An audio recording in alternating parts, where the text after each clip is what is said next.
We live in an era that trades depth for distraction. We mistake presence for productivity and busyness for brilliance. But while the world fights for your clicks, a rare class of thinkers is quietly building empires in the shadows of silence. This is the superpower of the 21st century. The ability to lock your mind into a state of uninterrupted flow. It is called deep work, and it is no longer just a productivity hack. It is a rescue mission for your mind. To understand how to escape the noise, we must first look at the psychological virus that has infected our modern routine. Think about the last time you sat with a single thought for longer than 2 minutes. Not scrolling, not glancing at a screen, not half listening to something in the background. Just thinking. For most of us, that moment feels like a distant memory. We have been trained, slowly and without protest, to live in the shallows. There is a name for the work that fills most of our days. Cal Newport calls it shallow work. It is the endless chain of emails, the status update meetings, the quick replies, the brief check-ins, the tasks that feel productive but produce almost nothing of lasting value. They are the noise that drowns out the signal. But the real danger is not the volume of distractions. It is what each distraction does to your mind after it ends. Newport identifies a phenomenon called attention residue. When you switch from a creative task to check a single notification, a part of your cognitive energy stays glued to that distraction. Your brain becomes fractured. You return to the original task wearing a fraction of the mind you left with. Multiply that across an average workday, and you are never fully present for anything. You are always half somewhere else. But this is not just a threat to your peace of mind. It is a threat to your livelihood. Because as our minds become more fragmented, the global economy is shifting to reward the exact opposite. Automation is not coming. It is already here. The tasks that require surface-level cognitive effort, the repetitive, the formulaic, the easily replicated, are already being handed to machines. What remains, what machines cannot easily replicate, is the ability to think deeply, to make novel connections, to produce rare, high-quality output at the frontier of a field. Newport argues that to thrive in this new economy, 2 skills rise above all others. The first is the ability to quickly master hard things, not passively absorb information, but genuinely, rapidly internalize complex ideas and put them to work. The second is the ability to produce at an elite level, to generate output that is both excellent and efficient. Here is the uncomfortable truth. Both of these skills are impossible without sustained, uninterrupted depth. You cannot learn hard things in fragments. You cannot create great work between interruptions. Depth is not a luxury. It is a prerequisite. Once you understand that depth is the currency of the future, the question shifts. It is no longer, why should I focus? It becomes, how do I build a life around it? Newport is careful to note that deep work is not one size fits all. The shape of a deep life looks different depending on who you are and what your work demands. He outlines 4 distinct philosophies of depth. The first is the monastic approach. This is the most radical.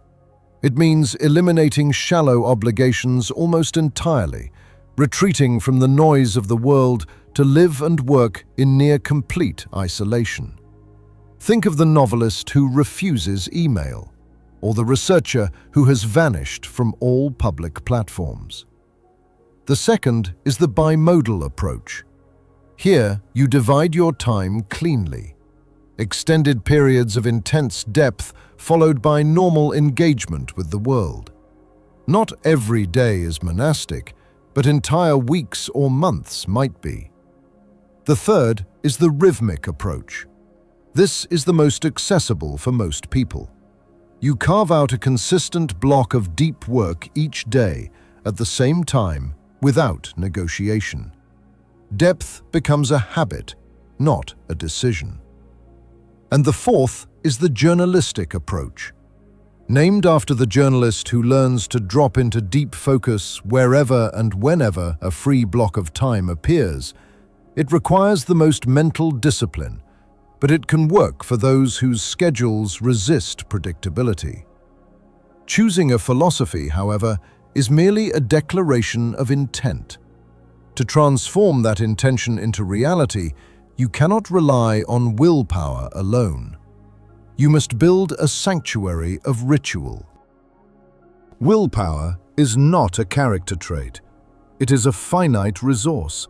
And if you have to decide each morning whether or not to sit down and focus, you will lose that battle more days than you win it. The solution is to remove the decision entirely. You automate the transition into depth through ritual. Non-negotiable, repeatable, predictable. Newport asks 3 foundational questions that every depth ritual must answer. Where will you work and for how long? The location matters more than you might expect. A dedicated space, even a quiet corner of a room, begins to carry the psychological weight of the work done there. Your brain learns that when you are in that place, you are in that mode. How will you work once you start? This means having clear rules. No checking email, no browsing, no exceptions. Rules reduce the mental friction of enforcement and protect the integrity of the session. How will you support the work? The environment must be ready. Coffee, silence, a clear desk, a single task. The ritual is the runway that gets the mind airborne. Sometimes, however, ordinary daily rituals are not enough to break the gravity of a distracted life. When the stakes are high, you need a shock to the system. There are moments in a creative life when the ordinary routine fails to hold the weight of what needs to be made. When that happens, Newport prescribes something bold. He calls it the grand gesture. The grand gesture is a radical change in environment or a significant investment of resources designed to signal to your own mind that this project matters enormously. The example Newport offers is vivid.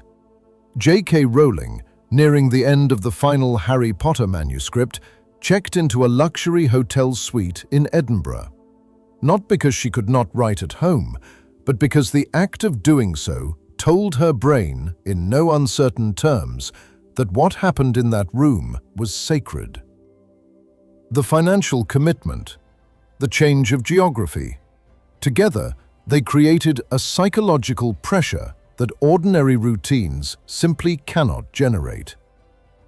You do not need a luxury hotel. You need a gesture large enough that your brain cannot mistake it for a casual Tuesday. But here is what happens when you finally create that perfect silent space. The silence itself becomes uncomfortable, because most of us have forgotten how to simply be with our own minds. We have made boredom the enemy. At the first hint of empty time, we reach for a phone, a feed, a podcast, a notification, anything to fill the silence. And in doing so, we have quietly destroyed our capacity for depth. Newport makes a powerful observation here. Boredom is not the absence of stimulation. Boredom is training. It is the gym where the muscle of focus is built. If you reach for a screen the moment your mind goes quiet, you are teaching your brain that discomfort must always be relieved. You are wiring yourself for permanent shallowness. The prescription is counterintuitive. Do not take breaks from distraction. Instead, take scheduled breaks from focus. Plan specific windows when you will allow yourself internet access. Outside of those windows, resist. Not because the distraction is always harmful, but because the act of resisting trains your mind to tolerate the discomfort of empty time. A mind that can sit with silence is a mind that can go deep. As you learn to tolerate boredom, you begin to see the digital tethers of the outside world for what they truly are. And it forces a brutal reassessment of the tools we have let into our minds. Newport does not hate technology. He is not a digital hermit. What he rejects is what he calls the any benefit mindset. The any benefit mindset says, if this platform offers me any value at all, any connection, any entertainment, any occasional insight, then I am justified in using it. But this logic ignores the cost. Every platform you invite into your attention extracts a portion of it. That cost is rarely stated on the sign-up page. Newport proposes a different framework. He calls it the law of the vital few. The idea is simple. Identify the activities that most directly and significantly contribute to your most important creative and professional goals. Keep only the tools that serve those activities, and be ruthlessly willing to abandon everything else. This is not about deprivation. It is about protecting the finite bandwidth of your attention for the work that actually matters to you. To fully protect this newly reclaimed attention, you must build one final layer of defense. You must look at your daily schedule and aggressively prune the trivial obligations that try to creep back in. Shallow work does not knock politely and ask for your time.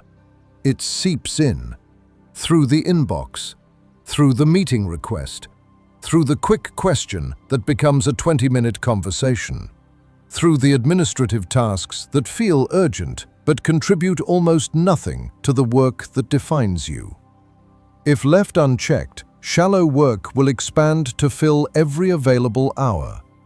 Newport calls this Parkinson's law in reverse. The shallows are not lazy, they are opportunistic. The defense is radical scheduling. Put your entire day on a time budget. Assign every block of time a deliberate task.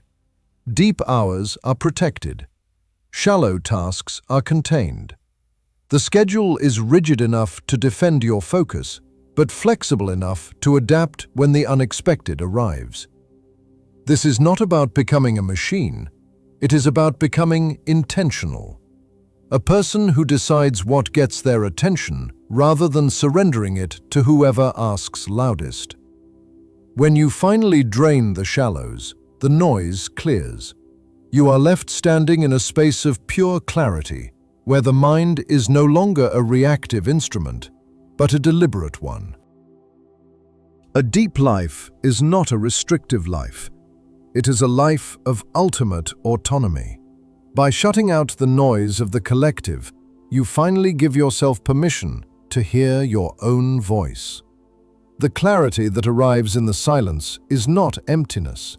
It is signal. It is the sound of a mind operating at the full height of its capacity. The shallows may be comfortable, but the deep is where we build things that outlast us. The deep is where the work that defines a life actually gets made. Commit to the silence. Reclaim your focus. Because a life lived in depth is a life lived well.